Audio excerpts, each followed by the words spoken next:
In this video, I'm going to share with you how because I got into sports cards in 2015, I ended up losing the absolute love of my life.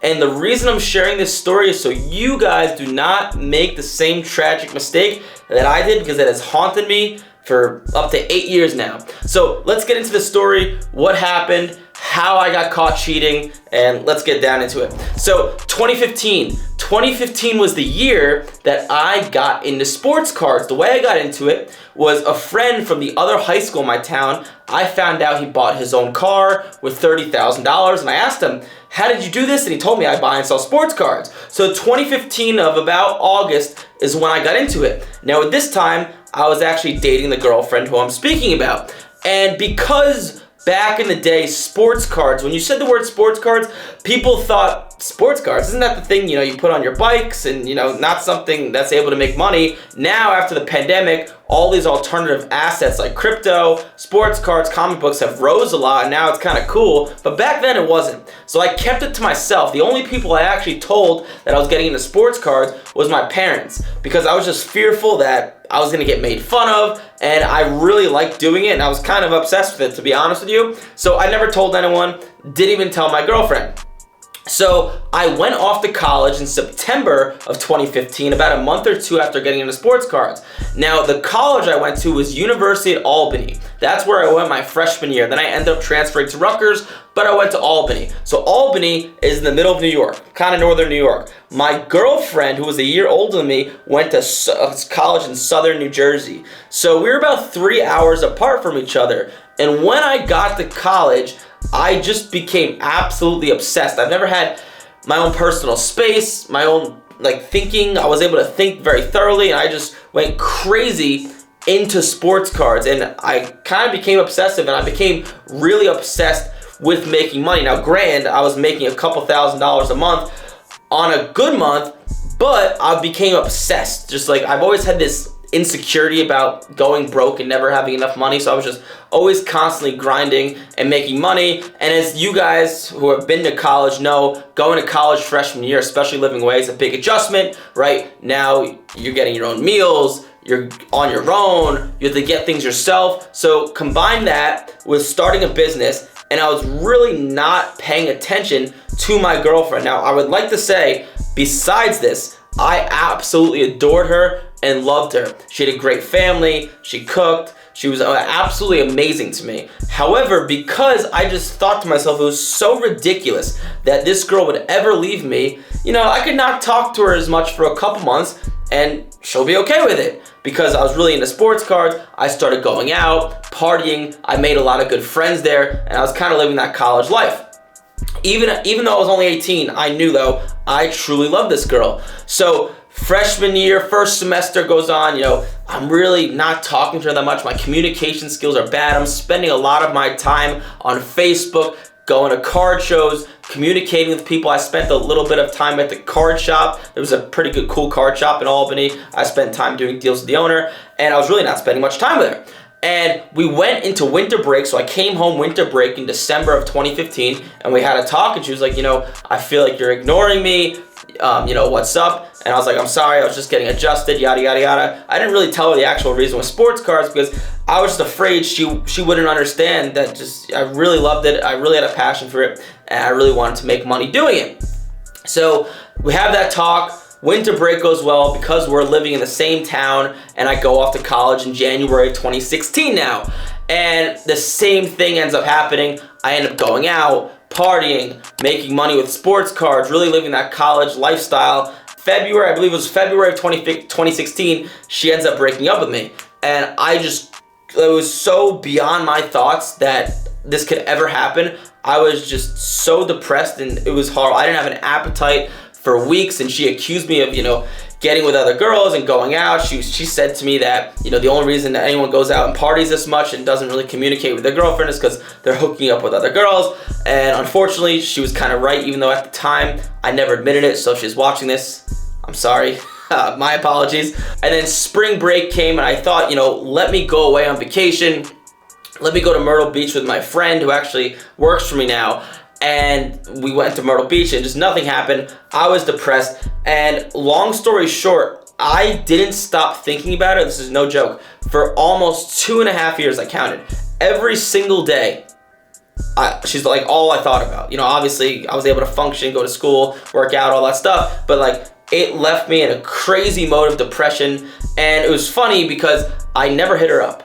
Even though all I did was think about her, I never actually messaged her. And funny enough, later that year, in December of 2016, she kind of came back in my life, shot me a text message, we ended up hanging out, but it just wasn't the same. And for honestly years, I thought that it was her fault. Like, oh, she was just wanted too much attention and this and that. But when senior year of college rolled around, I kind of came to the realization that, wow, like, I completely botched that relationship. Like, it was 100% my fault. I didn't communicate. She may have understood if I told her, hey, I'm buying and selling sports cars. I want to make money. My goal is to drop out of college, possibly. Like, this is a passion of mine. Maybe she would have understood, but I never communicated that. And the whole relationship, I've come to this now that I've matured, 100% my fault. She had an amazing family. She was an amazing girl. I wish her the best, but it was 100% my fault. If she's watching this, my fault, not yours at all.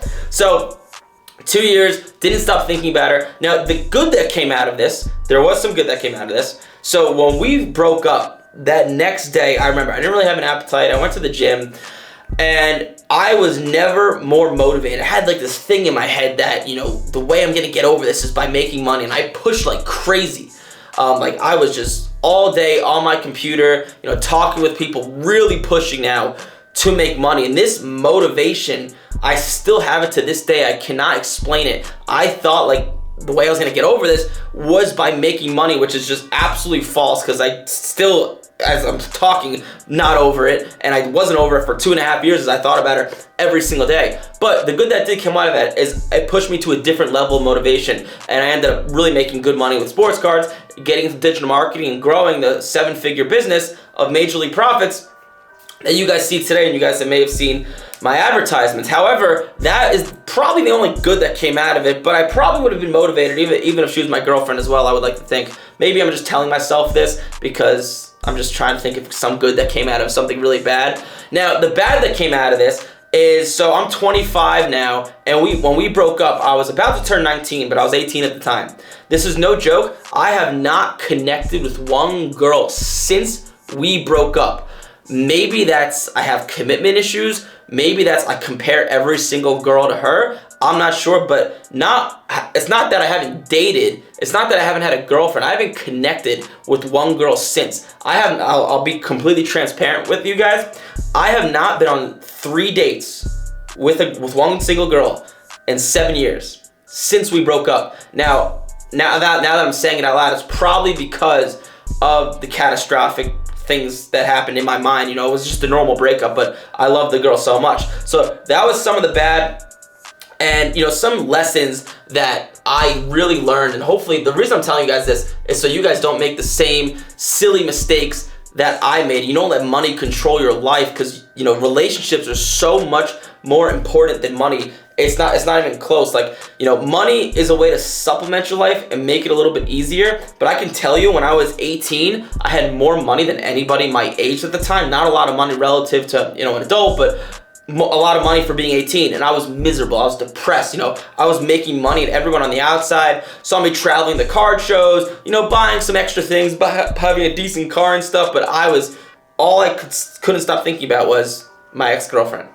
Crazy, I know, it's insane. And I was always thought to myself, money will, I know everyone says money doesn't make happiness, but I always thought to myself it did. Then when it actually happened to me and I was making decent money, but I was miserable because I went through this horrible breakup and I lost the love of my life, I was miserable.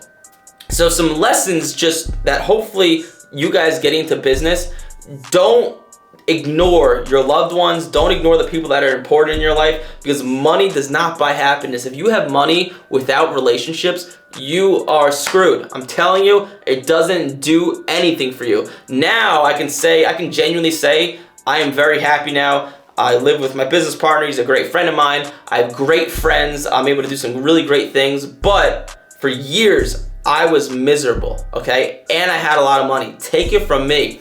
And when you are in a relationship, or friends, relationship, this probably alludes to more of having a girlfriend, but don't hide things from her, right? I don't know why I was like that, but I was like hiding this great thing, like making money online. I was only 18. That's a great thing I should share with my girlfriend, not hide. Ask your wife or ask your girlfriend for support. Tell her to get her support from you. It's gonna make your life even that much better. Don't hide things, right? It's a horrible thing, and take it from me. I've been through the worst of it. And the last thing I would say, so I believe the downfall in all this and why I lost her is because at the end of the day, I was afraid of what other people thought of me. That is the reason that all this happened.